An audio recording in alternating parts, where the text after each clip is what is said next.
Salut à tous, on se retrouve pour l'épisode 2763 du Zap Image. On commence aujourd'hui en ce samedi 13 janvier avec des anniversaires. Et tout d'abord le Colombien de Liverpool, Luis Diaz, il fête aujourd'hui ses 27 ans. On lui souhaite bien sûr un très bon anniversaire ainsi qu'à tous les autres joueurs là sur cette liste. On continue, on va parler maintenant de ce qui s'est passé hier soir, vendredi, dans les gros championnats. Et on commence tout d'abord en France, il y avait une belle affiche du côté du stade Vélodrome. L'équipe de Marseille contre l'équipe de Strasbourg, score final 1 partout. Donc les deux buts ont été inscrits dans les extrémités du match. En début de match pour l'équipe de Marseille et en toute fin de match pour l'équipe de Strasbourg. Donc Gigot, buteur côté Olympique de Marseille, 3e minute de jeu. Et Sebas a égalisé à la 92e minute de jeu. Donc désillusion bien sûr pour l'OM, du coup qui ne prend pas les 3 points de la victoire. Donc les statistiques de la partie, bon j'ai pas vu le match, mais bon d'après le résumé que j'ai pu voir et d'après tout ce que j'ai pu lire concernant cette rencontre, Strasbourg a même pu mériter mieux que ce nul. Parce que même les stats, les gars, regardez, 18 tirs pour Strasbourg, 8 pour Marseille, comme 10 tirs de plus pour les Strasbourgeois que pour l'équipe de Marseille. Marseille c'est seulement 2 tirs cadrés pour un but et Strasbourg c'est 4 tirs cadrés. Donc en gros Strasbourg méritait mieux. Donc on ne sait pas si c'est 2 points de perdus pour Marseille ou un bon point pris par rapport à la prestation qu'ils ont fait hier. C'était insuffisant. Côté Olympique de Marseille, il a une du journal L'équipe aujourd'hui, Strasbourg refroidit l'OM. Donc les Marseillais qui menaient dès la 3e minute ont été rejoints dans le temps additionnel par des Alsaciens qui auraient pu même espérer mieux, comme je l'ai dit les gars, avec le nombre d'occasions qu'ils ont eu. Ils auraient peut-être pu mettre un 2e but lors du match. Et sur les 4 derniers matchs face à Strasbourg en Ligue 1, l'Olympique de Marseille s'est fait rejoindre au score dans le temps additionnel sur 3 de ces 4 matchs. Voilà, c'est pas ouf, c'est-à-dire que Marseille finit très mal ses matchs contre Strasbourg. Donc là en 2024, c'est Sebas qui égalise à la 91e minute de jeu. Donc la saison dernière en 2023, ils avaient pris 2 buts en fin de match, 88e et 90e minute de jeu contre Aoulou. Il avait été 2 fois buteur. Et Gamero en 2022, il avait été aussi buteur contre l'équipe de l'OM à la 92e minute de jeu avec Strasbourg. C'est un peu le chat noir, on peut dire, cette équipe de Strasbourg par rapport à l'équipe de Marseille. Jérémy Sébastien, celui qui a égalisé du côté de Strasbourg, donc il inscrit tout simplement son premier but dans le monde professionnel. On le félicite, ce joueur qui a évolué encore il y a 1 an et demi en R1, donc niveau régional. Donc une belle histoire, voilà, il y a 1 an et demi tu joues en R1, 6e division française, et là t'as joué, t'es rentré en cours de jeu vu qu'il a commencé remplaçant et t'as été buteur en plus au Vélodrome. Donc il jouait du côté de l'Olympique de Marin, c'est en R1 Martinique, pour rejoindre la réserve de Strasbourg. C'était le 17 juin 2022, puis là il a été buteur hier pour ça, dans le monde professionnel. Donc il a seulement 20 ans, ce jeune Martiniquais. Concernant l'Olympique de Marseille, donc eux avaient ouvert le score en tout début de match et c'est Guijo le capitaine qui avait marqué un but de la tête. Regardez la communion, la célébration qu'il a pu faire avec le coach Gattuso. Ça ne pouvait être qu'une histoire d'amour entre ces deux-là. Ex-joueur Gattuso, mais il avait la grinta un peu comme Guijo aussi, c'est un joueur qui a la grinta. Donc voilà, cette photo après la célébration bien sûr de Guijo, mais ça n'a pas suffi, vu que Marseille, on sait, s'est fait revenir en toute fin de rencontre. Un autre coup dur pour l'équipe de Marseille après l'égalisation, c'est Kondogbia qui est sorti sur blessure, touché. Geoffrey Kondogbia est sur le point de céder sa place. Il est remplacé par Jean Onana qui va faire sa première apparition du côté de l'OM. Coup dur néanmoins pour Gattuso, c'est vrai, parce qu'il y a pas mal de milieux de terrain actuellement pas là. Bon, il y a des joueurs qui sont blessés et il y a des joueurs qui sont partis à la CAN. Donc il rejoint Unai à la CAN, Harit à la CAN, Gay à la CAN et Rongier blessé dans la liste des milieux de terrain absents à l'OM. C'est pour ça que ça fait un nouveau joueur blessé, en gros on va dire un nouveau joueur indisponible du côté de Marseille, et ça bien sûr c'est un gros coup dur pour Gattuso. Et interrogé par Prime Video à l'issue du match, Jean Onana qui a fait sa première apparition, il est rentré à la place de Kondogbia, donc il était déçu à la fin du match. Il a dit: je suis un peu déçu pour ma première, je suis déçu du résultat, on a trop joué sur les côtés et il y a eu une baisse de régime qui nous a coûté un but, on s'est créé des situations, on sait ce qui nous manque pour les prochains matchs. Donc voilà, par rapport à sa première, déçu surtout par rapport au résultat bien évidemment, où j'ai dit Marseille s'est fait rejoindre en toute fin de rencontre. Concernant un joueur, on pensait qu'il allait commencer titulaire, c'est Renan Lodi. En instance de départ, Renan Lodi a débuté du coup sur le banc contre Strasbourg parce que ce joueur, qui est normalement un titulaire indiscutable du côté de Marseille, défenseur gauche, il a commencé sur le banc parce qu'en gros il va être transféré là peut-être dans la journée. Donc il va rejoindre l'équipe de Al Hilal en Arabie Saoudite où joue par exemple Neymar.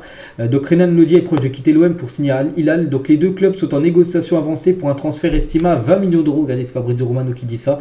Donc 20 millions d'euros, n'oubliez pas que ce joueur a été acheté l'été dernier, 13 millions d'euros. Donc voilà, en 6 mois, en 6 mois. Voilà, Marseille pourra le vendre de 7 millions plus cher. Bon, après, il y a quand même à 20% à la revente de l'Atlético, qui touche, je crois, une petite somme. L'Atlético, ils avaient mis ça quand il avait vendu à Marseille. Mais bon, Marseille sera toujours gagnant de toute façon dans l'opération. Donc voilà, Renan Lodi devrait quitter le club. Et un nouveau défenseur gauche devrait arriver du côté du club Marseille. Je crois que c'est un défenseur écossais que je parlais là ces derniers jours. Et toujours, et pour finir sur cette rencontre, donc les joueurs Marseille copieusement sifflés par leurs supporters à la fin du match. Après que ça fait revenir, donc les supporters bien sûr ont sifflé à cette prestation très moyenne des joueurs de l'Olympique de Marseille. Donc prochain match pour l'Olympique de Marseille sera un match de Coupe de France, ça sera le week-end prochain.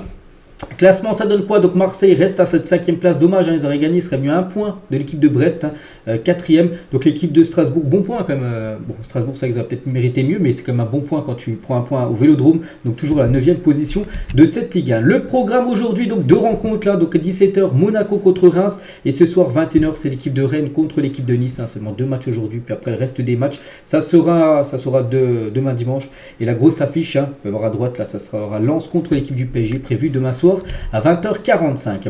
Il y a aussi de la Ligue 2 aujourd'hui. Donc par exemple, Saint-Etienne contre Laval à 15h aujourd'hui. Bastia contre Angers. Angers, je crois qu'ils sont leaders. Il y a qui Grenoble, Dunkerque, 3 AC Ajaccio. Ou par exemple, je sais pas, Paris FC contre l'équipe de Annecy.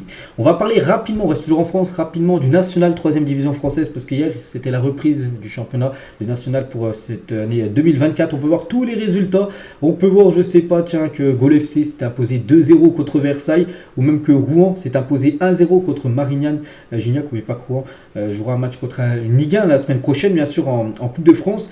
Donc voilà, et on va juste parler de Martigues-Dijon. Donc Martigues s'est imposé 3, mais il y a eu des débordements dans les tribunes. Donc la quinzaine de supporters dijonnais présents au stade du côté de Martigues ont été agressés en plein Martigues-Dijon hier après une heure de jeu, rapporte le quotidien régional Le Bien Public. Bref, donc des échanges de coups et des vols de bâches ont eu lieu. Un Dijonnais a été transporté à l'hôpital après avoir été touché à la tête par des fumigènes. Donc voilà, ça a été très chaud dans les tribunes parce qu'il y a des supporters de Martigues qui sont partis en découdre avec les supporters de Dijon. Il y en avait une quinzaine à peu près. Donc voilà, concernant cette rencontre et le classement, donc toujours dominé par Red Star, Niort, Villefranche, Martigues et l'équipe de Rouen à la 5e position. On quitte la France, direction l'Allemagne. Il y avait un match hier, le Bayern Munich pour son premier match pour cette nouvelle année 2024. Donc il joue contre l'équipe de Hoffenheim et sans souci pour le Bayern 3-0. Donc Musiala doublé et Harry Kane buteur en toute fin de match. Donc voilà, match à sens unique bien sûr pour le Bayern à 60% de possession de balle, 27 tirs, 12 tirs cadrés, 3 buts inscrits. Il y a quand même 9 arrêts du gardien d'Hoffenheim, sinon le score peut être beaucoup plus lourd, même si déjà 3-0 c'est déjà pas mal. Donc voilà, le Bayern commence parfaitement et on va parler d'Harry Kane, de nouveau buteur en toute fin de match à la 91e minute. Mais voilà, il rajoute un but de plus dans son total de buts cette saison et ses stats impressionnantes en Bundesliga. En championnat, c'est 16 matchs, il est déjà à 22 buts. Harry Kane en Bundesliga et on peut rajouter aussi 5 passes D. 2024 commence très bien évidemment pour l'attaquant Harry Kane. Donc là, c'est les stats, on peut voir en Bundesliga, en championnat, mais si on rajoute la Ligue des Champions, la Coupe Allemagne, en gros les autres compétitions, il monte son total à 26 buts, donc 4 buts de plus et 8 passes décisives pour Harry Kane en 23 matchs avec le Bayern, comme j'ai dit, toutes compétitions confondues depuis qu'il a rejoint le club en août dernier. On va parler aussi du duo Jamal Musiala, Leroy Sané, un duo qui fonctionne bien, qui a fonctionné très bien hier soir, parce qu'avant le but d'Harry Kane, c'était le but du 3-0. Il y a déjà eu 2 buts qui ont été marqués avant. Donc en gros, c'est la doublette Musiala-Leroy Sané. Donc Leroy Sané, 2 fois, il a été double passeur pour un doublé de Jamal Musiala, la 18e à la 70e minute de jeu. Et du coup, avec ces deux nouvelles passes décisives, on peut dire, Leroy Sané, donc il monte son total en Bundesliga, donc en championnat, à 16 matchs et déjà 8 buts et 10 passes D. Donc c'est simple, il réalise tout simplement sa meilleure saison en Bundesliga en termes de stats avec le Bayern, alors qu'on est seulement quasiment à la mi-saison, vu qu'il reste encore pas mal de matchs jusqu'à la dernière journée de Bundesliga. Actuellement, il n'a jamais fait mieux depuis sa carrière, le début de sa carrière, Leroy Sané. Et il a fait 2 passes D sur 2 buts, bien sûr, de la pépite à du crap. Jamal Musiala, de nouveau buteur. On va parler aussi de Manuel Neuer. Donc hier, il n'a pas marqué. On ne lui demande pas de marquer, on lui demande de bien gauler. Et il a bien gaulé, vu que déjà son équipe n'a pas pris de but. Et surtout, hier, il a joué quand même son 500e match. C'est un cap, les 500 matchs en club. Pas beaucoup de joueurs qui arrivent quand même à ce total-là. Lui, il l'a fait. Donc, bien sûr, ils ont gagné et il a fait un clean sheet. Donc, c'était sa 240e, feuille blanche, on peut dire 240 clean sheet en 500 matchs, quasiment un match sur 2 à peu près en moyenne. Il n'a pas pris de but du côté du Bayern. Donc voilà, félicitations à ce gardien légendaire Manuel Neuer. Et on peut voir lors de l'échauffement, il avait le numéro 5 bien sûr pour rendre hommage à Beckenbauer, qui est décédé il y a quelques jours. On en a parlé, vu que là c'était le premier match du Bayern depuis le décès de cette légende allemande. Donc bien sûr, il y a eu une minute de silence. Il y avait des maillots là où c'était marqué Danke Franz. Donc voilà, par rapport aussi à la minute de silence en toute fin de match, parce que Beckenbauer, légende bien sûr du football allemand, mais aussi légende du côté du Bayern, où il a été joueur et même président de cette équipe du Bayern Munich il y a encore quelques années.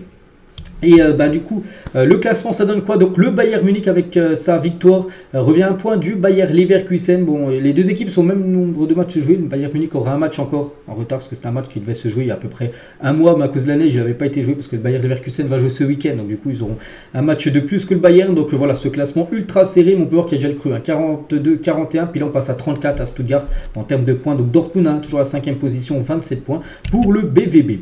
Le programme aujourd'hui, tiens, on parlait du Bayer Leverkusen, il se déplace à Augsbourg, qui est actuellement 11e de la Bundesliga. Il y aura Cologne, Heidenheim, Fribourg, Union Berlin, Mayence, Wolfsburg, Leipzig, Francfort, un bel affiche à 15h30 et ce soir Dortmund contre Darmstadt à 18h30. Du côté de la Liga, il y avait une rencontre hier et Séville. Séville, c'est une catastrophe, ils ont encore perdu 3-2 contre Alaves. Donc voilà, c'est encore de nouveau une défaite. Pourtant, ils ont fait 19 tirs, 4 tirs cadrés de but. Mais voilà, ça n'a pas suffi. Ils ont perdu le match. On va parler juste de Lucas Ocampos, l'ancien joueur de l'OM. Parce que là, à ce moment-là, c'était en toute fin de match, son équipe perdait 2-1. Donc là, il devait marquer absolument. C'est un penalty pour revenir à 2 partout. Et regardez quand même, bon, je pense que ça manque de respect, mais plutôt l'insolence, on peut dire. Donc penalty tiré à l'aveugle. Donc il ne regardait pas, il a tiré. Bon, heureusement, il l'a marqué parce qu'il devait égaliser. Donc voilà, il n'a pas du tout regardé. J'ai pas vu le match, mais j'ai vu son penalty en vidéo. C'est que c'est fou. Bon, heureusement, comme j'ai dit, il l'a mis, mais bon, ça n'a pas suffi parce que peut-être pour le karma, les gars, regardez, tout en bas à gauche pour avoir 82e Ocampos. Et 8 minutes après, du coup, Alaves reprend l'avantage 3-2 et du coup, ils ont perdu le match 3-2. Donc voilà, concernant cette rencontre. Et Séville, les gars, c'est une catastrophe. 16e actuellement de Liga. Ils ont 16 points. Par exemple, si je sais pas, tiens, Celta et Cadix s'impose aujourd'hui, ils pourraient être relégables ce soir. L'équipe du FC Séville, c'est une catastrophe pour cette équipe qui a même remporté l'Europa League. Tiens, il y a encore quelques mois, il y a moins d'un an, et Alaves, les gars, avec cette victoire, remonte à la 13e place de ce classement, toujours dominé par le Real et Girona avec 48 points. Donc le Real ne jouera pas ce week-end parce qu'il joue demain, bien sûr, en Super Coupe d'Espagne, la finale. Le programme aujourd'hui, on peut voir toutes les affiches. Bilbao, Real Sociedad, Mallorca, Celta Vigo, Las Palmas, Villarreal et Betis Grenade. Concernant Girona, eux joueront bien parce qu'ils n'ont pas joué la Super Coupe. Ils joueront demain, tout simplement, cette équipe de Girona. Du côté de l'Angleterre, il y avait un match, Burnley contre l'équipe de Luton Town. Et score final partant entre ces deux équipes qui arrange aucune des deux équipes parce que c'est deux équipes qui jouent le maintien. Et voilà, donc partage des points entre ces deux équipes. Du coup, Luton Town reste 18e et Burnley reste 19e. Comme j'ai dit, ça arrange aucune des deux équipes, ce match nul. Le programme aujourd'hui, donc il y a un Chelsea-Fulham à 13h30 tout à l'heure. C'est un derby, Chelsea-Fulham, c'est dans la ville de Londres. Après, à 18h30, Newcastle contre Manchester City. Un match en plus avec les deux propriétaires qui sont un fonds d'investissement saoudien. Voilà, City, c'est un fonds d'investissement saoudien, la même chose pour Newcastle. Donc voilà, grosse affiche et une petite info concernant City et concernant Erling Haaland qui est blessé, là ça fait déjà plus d'un mois. Et l'avancante norvégien de City, Erling Haaland, forfait pour le déplacement à Newcastle, c'est sûr. Il a annoncé hier en conférence de presse, Pep Guardiola, qu'il n'était pas là. Donc il pourrait également manquer le déplacement à Tottenham en Cup le 26 janvier. En gros, il devrait revenir début février normalement. Erling Haaland, d'après ce qui se dit. Donc voilà, il aura loupé quasiment 2 mois de compétition s'il venait à revenir au mois de février. Donc c'est un coup dur pour City, mais bon, quand on sait qu'Alvarez le remplace, il n'y a pas de souci, bien sûr, Alvarez, il est énormément aussi performant. Et juste concernant Kevin De Bruyne, donc lui, il est bien apte, il pourrait faire son retour dans le 11 de départ directement pour cette rencontre, lui qui avait joué la fin de match, alors de la dernière rencontre où il avait été passeur D, donc là il devrait être titulaire cet après-midi à 18h30 contre Newcastle. Du côté de la Serie A, il y a aussi quelques affiches au programme aujourd'hui. Donc Naples, qui est catastrophique cette saison, donc contre Salernitana à 15h. Ou par exemple, l'Inter, leader, se déplace du côté de Monza. On quitte l'Europe, direction le Qatar et on va parler du match d'ouverture de la Coupe d'Asie. C'était hier, le Qatar contre le Liban. Et le Qatar, belle victoire, 3-0, on se souvient. Ils avaient commencé également le match d'ouverture lors de la dernière Coupe du Monde. Ils avaient perdu contre l'Équateur, je ne sais plus c'était combien, 2-0 je crois. C'était en 2022. Mais là, bon, la Coupe d'Asie, c'est passé pour une belle victoire 3-0. Donc Afif a été auteur d'un doublé et Ali a marqué également un but. Donc voilà, le Qatar commence parfaitement cette Coupe d'Asie. N'oubliez pas que c'est au Qatar, cette Coupe d'Asie. Voilà, en gros, c'est à peu près dans les mêmes stades il y avait les stades qui avaient été utilisés pour la dernière Coupe du Monde. Donc les stats bien sûr concernant ce Qatar-Liban, donc voilà, dominé, moi je n'ai pas vu le match, mais bon, le Qatar, d'après les stats, mérite, on va dire, sa victoire. Et il y avait aussi la cérémonie d'ouverture dans un stade, je crois que c'était le stade en plus où s'était déroulé, souvenez-vous, la finale entre la France et l'Argentine, c'était ce stade-là, à Louzai. Donc voilà, magnifique cérémonie d'ouverture pour cette Coupe d'Asie qu'on va parler bien évidemment chaque jour avec les résultats. Et le programme aujourd'hui en Coupe d'Asie, donc là c'est horaire française, donc à 12h30, il y a Australie contre l'Inde, il y aura un Chine contre Tadjikistan à 15h30 et ce soir l'Ouzbékistan contre la Syrie à 18h30. Donc voilà le programme aujourd'hui sur cette Coupe d'Asie. Et toujours tiens avec cette Coupe d'Asie, donc quelques écussons d'équipes que je parle très peu. Par exemple, tiens, l'Indonésie, leur blason, leur écusson, donc il est très beau. La même chose pour la sélection Hong Kong, voilà leur logo, on peut dire, leur écusson. La même chose pour la Malaisie ou la même chose pour le Japon. Bon, le Japon il est un peu connu, et le Japon c'est vrai qu'il est magnifique, c'est que le Japon reste quand même l'équipe favorite pour porter cette compète. Quand on voit leurs derniers résultats, ils sont quand même impressionnants. Et il y a des magnifiques maillots comme du Japon pour cette Coupe d'Asie, portés par le joueur de la Real Sociedad, futur adversaire du PSG, là dans un mois et un jour exactement, ce sera le 14 janvier prochain. Donc magnifique maillot bleu. Et n'oubliez pas qu'il y a quand même 6 joueurs de Ligue 1 qui jouent cette Coupe d'Asie. Donc Kang In Lee avec le PSG, il y a Minamino, il y a Ito, il y a Nakamura, il y a Tamari, il y a Kusanov, un joueur de lance, donc qui jouera avec l'Ouzbékistan. Donc voilà, concernant cette compétition. Donc aujourd'hui également une compétition démarre, ça y est, c'est le jour J, parce qu'il y a 2 semaines on était à J-15, tout ça. Maintenant on a jour J, c'est aujourd'hui le début de la CAN. Donc la CAN débute aujourd'hui. Le Sénégal de Sadio Mané remet son titre en jeu remporté. C'était il y a 2 ans, je crois. La dernière CAN, 2 ou 3 ans, je ne sais plus. Bref, voilà. Donc la CAN, ça commence aujourd'hui. Et le match d'ouverture, c'est la Côte d'Ivoire, pays organisateur, contre la Guinée-Bissau. C'est ce soir 21h. Le match est diffusé sur Beansport. De toute façon, Beansport diffuse tous les matchs. 100% des matchs. Donc voilà, le programme pour cette première journée de CAN, on peut dire. Donc les groupes, un petit rappel, je vous ai montré ces derniers jours. Je vais le remontrer peut-être pour ceux qui n'ont pas vu les derniers épisodes. Donc la Côte d'Ivoire là contre la Guinée-Bissau. L'autre match dans le même groupe qui se jouera demain, Guinée équatoriale contre le Nigeria. Donc voilà les 6 groupes de cette CAN. Et quelques infos, parce que tous les jours là je vous partage les infos que j'ai concernant la CAN. Tiens, les Congolais sont arrivés avec style en Côte d'Ivoire. Donc ça y est, vu qu'il y a encore des sélections, par exemple, il y en a qui arrivent seulement aujourd'hui parce que il y a des groupes qui vont se jouer dans 4-5 jours, les derniers groupes. Donc c'est pour ça que la RDC est arrivée en Côte d'Ivoire. Maintenant, toutes les équipes sont bien arrivées du côté de la Côte d'Ivoire dans leur camp de base. Donc voilà, concernant cette équipe. La Tunisie aussi est arrivée en Côte d'Ivoire. La Tunisie, qui est une équipe qui peut aller au bout parce que c'est une très belle équipe, bien sûr, et des très bons joueurs. Donc voilà, l'avion, on va dire, tunisien. On va parler d'un gros coup dur pour le Cameroun. Et c'est Aboubacar, quand même un joueur très important. Et en gros, c'est quoi le coup dur? C'est qu'il s'est gravement blessé à l'entraînement aujourd'hui. Donc c'est exactement hier, l'entraînement. Donc il pourrait être forfait pour la CAN. On ne sait pas s'il sera disponible ou non, mais bon, il s'est gravement blessé à l'entraînement. Donc ça sent très mauvais pour Aboubacar, on le souhaite bien sûr. Un très bon rétablissement et on verra s'il sera disponible ou non pour le premier match du Cameroun. Et concernant un autre forfait, là cette fois-ci c'est du côté du Nigeria. Donc le Nigeria, depuis qu'ils ont dévoilé leur liste, il y a eu déjà 2 joueurs qui ont été forfaits. Donc Boniface, on sait, il a été remplacé par Terem Moffi. Et aussi Wilfried Ndidi qui a eu un problème musculaire, qui a été également remplacé. Et le dernier, les gars, c'est Umar Sadiq, également blessé, touché à un genou. Donc en gros, voilà, ce joueur de la Real Sociedad, un futur joueur contre le PSG dans un mois. Donc il est remplacé pour Paul Onuachu, donc un joueur de Trabzonspor qui a été appelé pour le remplacer. Donc voilà, déjà 3 forfaits du côté du Nigeria. Bon, ils ont été remplacés les joueurs, mais voilà, ça fait quand même des joueurs absents. Salah, bon lui il n'est pas blessé heureusement parce qu'on veut voir les meilleurs joueurs jouer cette CAN. Donc lui n'a jamais remporté comme la CAN. N'oubliez pas que l'Égypte c'est l'équipe à remporter le plus de fois la CAN avec 7 compétition gagnée. Donc est-ce qu'il offrira à l'Égypte sa 8e CAN? Peut-être, et c'est vrai que s'il remporte la CAN, on pourra peut-être se poser la question, et je pense que ça sera ça, qui deviendrait le plus grand joueur de l'histoire en joueur africain s'il n'a remporté bien sûr cette CAN. Mohamed Salah, c'est vraiment ce qui lui manque, on peut dire, sinon il a tout remporté en club, solidé, enfin tous les gros trophées. Donc il manque vraiment cette CAN, ce gros trophée bien sûr avec sa sélection. Et voilà donc ce qu'il y avait à dire concernant toutes les équipes qualifiées. Bien sûr je parlerai de toute cette CAN, enfin tous les résultats chaque jour. Et un petit rappel les gars, les joueurs à la CAN par championnat, on peut voir que c'est le championnat de Ligue 1 où il y a le plus de joueurs qui ont été appelés, 61 joueurs de Ligue 1, 31 joueurs en Angleterre, il y a quand même 27 joueurs de Ligue 2. Il y a eu plus de joueurs de Ligue 2 qui ont été appelés que des joueurs qui évoluent en Espagne, en Italie ou même en Allemagne. Donc voilà, c'est vraiment en France où il y a eu plus de joueurs qui ont été appelés pour cette Coupe d'Afrique des Nations. On continue les gars, on revient cette fois-ci 10 ans jour pour jour en arrière. C'était un 13 janvier, c'était en 2014. Franck Ribéry terminait sur le podium à la 3e position alors qu'il avait absolument tout gagné. Ça c'est un sacré fiasco. Donc une injustice pour le joueur français qui avait réalisé une année incroyable au Bayern. Donc il avait tout remporté, tout. Bundesliga, Coupe d'Allemagne, Super Coupe d'Allemagne, Super Coupe d'Europe, Ligue des Champions bien évidemment. Tous les trophées, la Coupe du Monde des clubs. Il avait été élu meilleur joueur UEFA de l'année, mais au Ballon d'Or. Un scandale, les gars, il avait fini 3e. 3e, c'est Ronaldo qui avait fini 1er, Messi 2e et Ribéry 3e.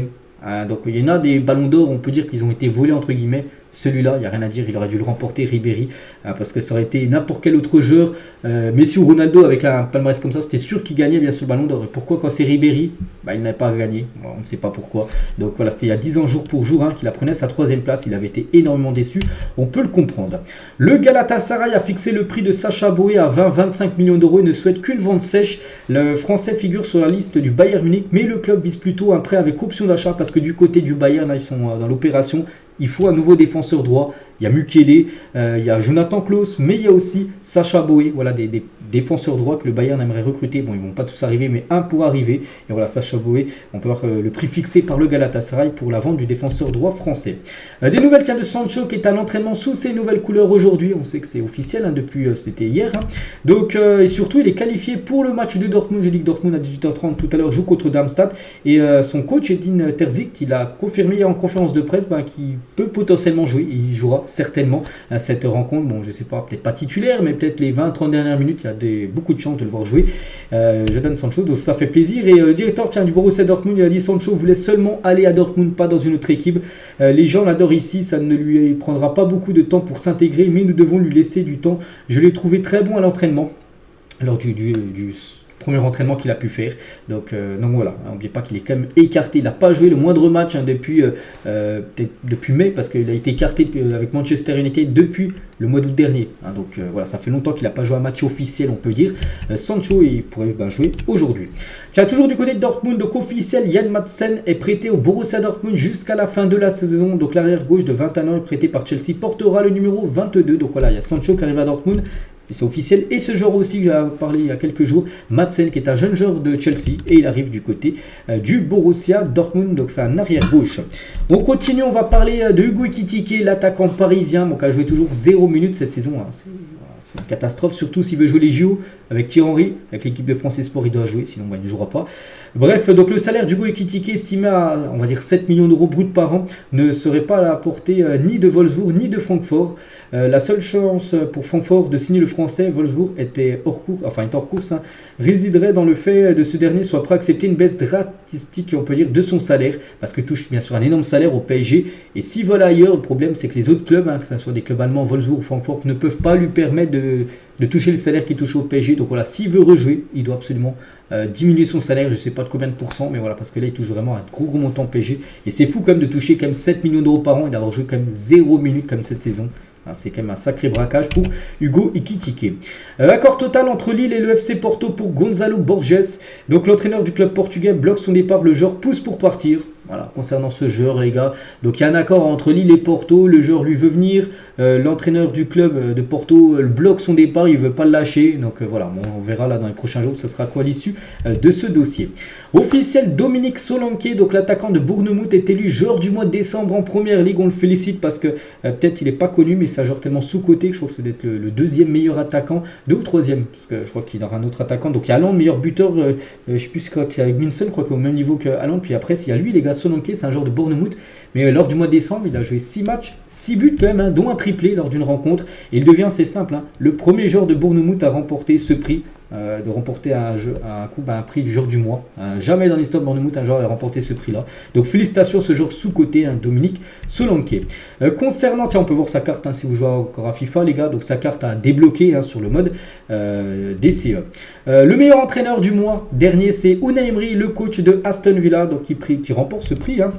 Donc ses stats lors du mois de décembre, c'est 7 matchs qu'il a pu être entraîneur du mois de décembre de Aston Villa pour 4 victoires, 2 nuls, 1 défaite et c'est lui qui remporte ce prix. Et le plus beau but, il y a toujours 3 trophées à chaque mois, le plus beau but c'est McAllister avec Liverpool contre l'équipe de Fulham. Il avait marqué une magnifique frappe de loin, là on peut le voir tout à droite, le dernier joueur en rouge, c'est lui qui est parti en pleine lucarne, donc c'est lui qui a remporté le prix du plus beau but du dernier mois en PL.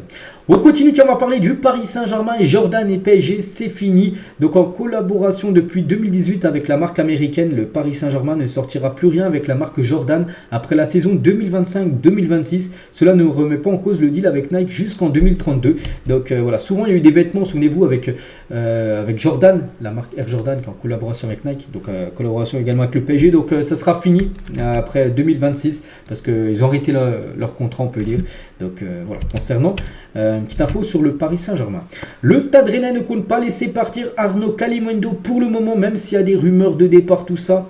Pour l'instant, d'après sortie GFM, le journaliste de foot Mercato, il resterait pour l'instant du côté de Rennes. Après, n'oubliez pas qu'il reste encore pas mal de jours de Mercato. On est le 13. Le Mercato finit ses portes le 1er février à minuit. Il y a toujours du côté de Rennes, donc ils sont intéressés par Denis Bouanga. Le club breton n'a cependant pas encore formulé d'offre. Peut-être, on peut penser si Kalimundo venait à quitter le club, même si pour l'instant il est plus en train de rester, mais s'il venait à quitter le club, parce qu'on est en période de mercato, Denis Bouanga pourrait être vraiment une piste du côté du Stade Rennais. Toujours du côté de Rennes, on va parler aussi du feuilleton, Matic, parce que Matic ne veut plus jouer à Rennes, il l'a dit ouvertement avec un communiqué, et on fera avec la direction rennaise. Donc Matic est dans le viseur de l'AC Milan. Le Serbe pourrait venir remplacer numériquement Rade Krunic, parti à Fenerbahçe. Voilà, donc voilà, tout est dit dans l'info. Donc il y a l'équipe de Milan intéressée par Matic, mais il y a aussi l'équipe de Fulham. Fulham veut également Matic. Un petit rappel aussi que Lyon a déjà un accord avec le joueur. Donc déjà une chose qui est quasiment sûre, c'est qu'il ne jouera plus à Rennes, mais ça peut être Milan, ça peut être Fulham, mais ça peut être aussi l'équipe de Lyon qui souhaite absolument avoir le milieu serbe. Toujours du côté de Rennes, un départ aussi qui devrait arriver, les gars, c'est Adrien Truffert qui est à latéral et un accord proche entre lui et l'Olympique de Marseille. Je crois que c'est un défenseur gauche et on pense à Renan Lodi. Tout à l'heure, je disais que Renan Lodi devrait quitter l'équipe de Marseille pour aller à Hilal. Son remplaçant pourrait être Adrien Truffert. Ahmed Junior Traoré, un joueur de Bournemouth à Naples, here we go. Donc prêt avec option d'achat de 25 millions d'euros pour le milieu offensif ivoirien de 23 ans. Donc voilà, ce joueur va quitter le championnat anglais pour prendre la direction du championnat italien. Après Rouen, c'est au tour d'Orléans de pratiquer des tarifs très chers, on peut dire, pour ce match de Coupe de France contre le Paris Saint-Germain. Donc voilà, les places les moins chères. Donc déjà, c'est le pourtour, ça veut dire déjà c'est à 30 euros. C'est-à-dire que tu es autour du stade. Parce que le stade d'Orléans, il n'y a pas des tribunes qui font tout le tour du stade. Donc en gros, tu es derrière les grilles et tu es loin. En plus, il y a des personnes devant toi. Donc voilà, tu vois pas grand-chose. C'est comme 30 euros les places les moins chères. Puis après, ça grimpe vite. 60, 80. Puis après, les places les plus chères, c'est 100 euros pour suivre juste un match de Orléans contre le PSG. N'oubliez pas que ceux qui sont abonnés à l'équipe de Orléans, peut-être l'abonnement, je sais pas, ça doit être peut-être 70 euros à l'année. Et là, seulement pour un match, les gars, ce sera 100 euros. Mais bon, c'est le PSG en face. Donc voilà, ils ont vraiment augmenter très cher les places pour les suivre. Cette rencontre de Coupe de France, n'oubliez pas, c'est samedi prochain et le 13, c'est le 20. Donc samedi prochain, dans une semaine jour pour jour, à 20h45, cette rencontre. On va parler de Kylian Mbappé, reverse 30% des bénéfices générés par ses différentes sociétés à l'association Inspired by Kylian Mbappé, dans le but d'aider 98 jeunes de 13 à 21 ans à accomplir leur rêve professionnel, à leur faire découvrir des activités sportives et culturelles. C'est Faiza Lamari, donc la maman de Kylian, qui révèle cette information dans le envoyé spécial qui sera diffusé le jeudi prochain. Il y a un envoyé spécial sur Kylian Mbappé, puis il y a déjà des infos qui commencent à circuler. Voilà, Mbappé quand même fait des gros dons de tout ce qu'il peut toucher, de ses primes et tout.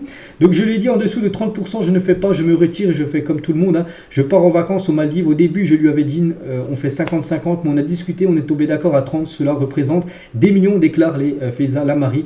Donc le joueur et sa maman sont donc tombés d'accord sur un pack qui permet à presque 100 jeunes de vivre des moments uniques grâce à Kylian Mbappé, avec toutes les primes, voilà, tout ce qui touche. Il verse quand même pas beaucoup de sous. Donc voilà, bien sûr, Mbappé, on apprendra beaucoup de choses sur Kylian. J'ai dit ce sera jeudi, les gars, jeudi l'envoyé spécial que je pense regarder pour savoir. On va pas trop, ça sera pas trop un envoyé spécial sur sa carrière, mais vraiment sur en dehors de tout ce qu'il fait, en dehors du foot. Kylian Mbappé, donc je pense que ça peut être vraiment intéressant. On va parler cette fois-ci du Barça. Donc le Barça avant-hier a éliminé l'équipe de Osasuna 2-0 et du côté de Osasuna ça passe pas. Hein.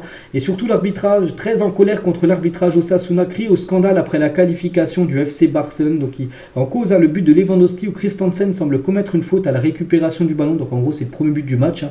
Donc David Garça, défenseur d'Osasuna, il a dit, donc il a pesté contre l'arbitre. Hein. Il a dit le nombre de fautes qui sont sifflées comme ça et en première mi-temps, elles ont toutes été sifflées en faveur du Barça. C'est très évident pour moi, c'est clair. Il y a faute à chaque fois que ce genre de faute se produit, ils optent pour les mêmes. Hein. Je ne veux pas être populiste, mais je pense que c'est évident aujourd'hui en gros que l'arbitre a favorisé le FC Barcelone lors de cette rencontre. Hein. Bon, moi je relaisse juste qu'a dit le défenseur d'Osasuna. Hein. Et le gardien d'Osasuna, il va aussi de son insinuation. Il a dit la Supercoupe est faite pour être jouée par Madrid et le Barça. Parce qu'en gros, c'est deux clubs qui génèrent plus d'argent, bien sûr. Les fans préfèrent voir un Classico, on est d'accord, demain, en finale de la Supercoupe, que voir un Osasuna Atlético. On est d'accord, ça génère plus d'argent de voir un Classico qu'un Osasuna Atlético. C'était les deux équipes qui ont perdu en demi-finale. Donc c'est peut-être pour ça, enfin, ils disent ça, les joueurs d'Osasuna, que les arbitres ont favorisé, enfin le Barça, on va dire par exemple, pour cette demi-finale. Et toujours avec le Barça, et ça c'est un gros coup dur, parce que de nouveau un blessé, on a l'impression à chaque match un joueur qui se blesse du côté du Barça. Donc officiel c'est Rafinha, donc il est sorti sur blessure lors du dernier match, il est forfait tout d'abord déjà pour le Classico, c'est sûr, officiel. Il ne sera pas là, donc le Brésilien souffre d'une lésion biceps fémoral de la cuisse gauche en gros, c'est aux ischio-jambiers, c'est derrière la cuisse, c'est musculaire, donc voilà musculaire, hein, il ne reviendra pas pour demain, c'est impossible. Et il pourrait même revenir dans longtemps, hein, et c'est pourquoi c'est le gros coup dur, parce que devrait être fortement diminué pour les huitièmes de finale contre Naples, hein, mi-plutôt février dans un mois, et là aussi il est incertain pour jouer cette rencontre, un Rafinha qui est quand même un joueur normalement tout le temps titulaire bien sûr du côté du Barça quand il est apte. C'est toujours du côté du Barça et on revient 4 ans jour pour jour en arrière, c'était un 13 janvier, c'était après une élimination du Barça en demi-finale de Supercoupe d'Espagne. Ernesto Valverde était licencié de son poste d'entraîneur du Barça, hein, voilà, le Barça s'était fait éliminer et du coup Valverde avait été licencié de son poste de coach, hein. Et il y a 4 ans jour pour jour, donc c'était la finale voilà, de la Supercoupe d'Espagne. Regardez, c'est à peu près la même chose, hein. Donc le Barça avait été éliminé en demi par, je sais plus, c'était le Real et l'Atlético, et les deux équipes s'affrontaient. On se souvient, enfin moi personnellement je me souviens, Valverde les gars taclé comme un assassin Morata qui filait seul face au but en toute fin de match. Donc Morata se retrouvait face à face avec Thibaut Courtois et Valverde s'était sacrifié, tac par derrière, donc bien sûr carton rouge. Bon après il avait fait un tacle propre parce qu'il n'avait pas blessé quand même Morata, il aurait pu le blesser, non il a fait vraiment un tacle, bon rouge, il n'y a rien à dire. Et du coup, c'était comme le Real Madrid, les gars, qui s'était imposé à la fin du match. Et voilà, heureusement que c'était sacrifié avec un rouge, parce que sinon, voilà, certainement l'Atlético aurait gagné cette super coupe d'Espagne. C'était il y a 4 ans. Jour pour jour, tiens, l'autre finale, la prochaine, c'est demain, bien sûr, lors du Classico. À 36 ans, Dimitri Payet a fait une incroyable transformation physique pour la reprise de l'entraînement avec Vasco da Gama. Donc, regardez, en septembre 2023, voilà les deux photos là, et en janvier 2024 là regardez où il a repris l'entraînement avec Vasco da Gama. Regardez à droite les gars, on peut voir, regardez ses cuisses en bas à droite, très bien musclées, tout ça. Bon, on pense qu'il a perdu quand même pas mal de poids, donc voilà, ça va plutôt bien, même très bien pour Dimitri Payet. Eddie Howe, donc le coach de Newcastle, annonce que Joelinton sera encore absent au minimum 6 semaines, donc bien sûr fort aujourd'hui, hein, lors du match contre City tout à l'heure. Donc pour rappel, le Brésilien s'est blessé au tendon quadricipé la semaine dernière. Bon voilà, c'est voilà, tendon, tout ça, quand on entend ça, bon là c'est blessure musculaire, donc voilà, encore 6 semaines minimum, hein, pour Joelinton, donc ça c'est un coup dur pour Newcastle. Emre Can est en passe de devenir le joueur allemand de l'année 2023, donc déjà hier, souvenez-vous, j'ai dit que c'était son anniversaire, je me souviens, et on peut voir, parce qu'il y a un sondage qui est fait dans les sites allemands, et par rapport aux meilleurs joueurs allemand de l'année dernière, c'est lui, hein, avec 64% qui risque de remporter bien sûr ce prix-là. Donc on le saura là très prochainement. Officiel, Frank Hens, donc le coach de Lens, écope de 4 matchs de suspension, dont 1 avec sursis, donc 3 matchs fermes, hein, quand même pour Frank Hens. Hein. Donc l'entraîneur du Racing Club de Lens est sévèrement sanctionné pour avoir répété ses honteux à plusieurs reprises contre l'arbitrage selon le Racing Club de Lens. Donc c'était lors d'un match entre Lens et Monaco, c'était en Coupe de France, hein, donc Lens s'est incliné au tir au but, mais ouais, il avait un peu disjoncté parce que Wai aurait dû avoir un penalty, son attaquant, et l'arbitre n'avait rien dit, et du coup il s'est embrouillé avec l'arbitre, du coup il prend comme 3 matchs fermes, plus 1 avec sursis. Donc il retrouvera son banc dans un mois, le 11 février prochain contre Strasbourg. Donc par exemple le match demain Lens PSG, il suivra la rencontre, mais en tribune, Frank Hens, et c'est officiel. Hein. Et concernant ce match les gars, face au PSG demain, les Lensois aborderont un maillot collector avec un blason floqué BCL, donc Racing Club de Lens, et BCM, donc je crois que c'est l'équipe de Dunkerque, parce que du côté de Dunkerque, parce que j'ai vu l'info là il y a quelques jours, en gros ils ont une salle de basket qui a été entièrement incendiée.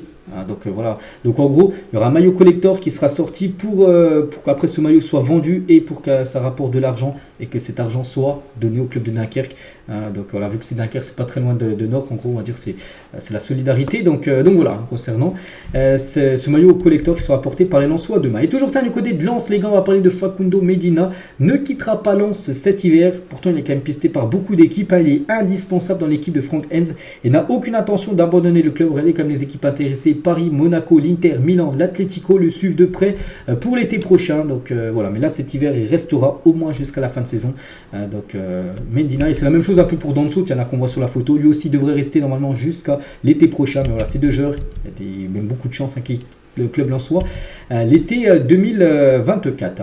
Tiens, on va parler de toutes les équipes françaises et ça concerne Lens parce que leur stade est à chaque fois à guichet fermé. La Ligue 1 a battu son record historique d'affluence sur les 17 premières journées de championnat avec plus de 4 91 572 spectateurs dans les stades de Ligue 1 depuis le début de saison. Donc ces 17 journées ont cumulé plus de 20 000 spectateurs de plus que lors de la saison dernière. Le taux de remplissage atteint un niveau record de 84%. Donc voilà, on peut voir en gros que cette saison, la mi-saison, c'est une saison historique en termes d'affluence dans le stade.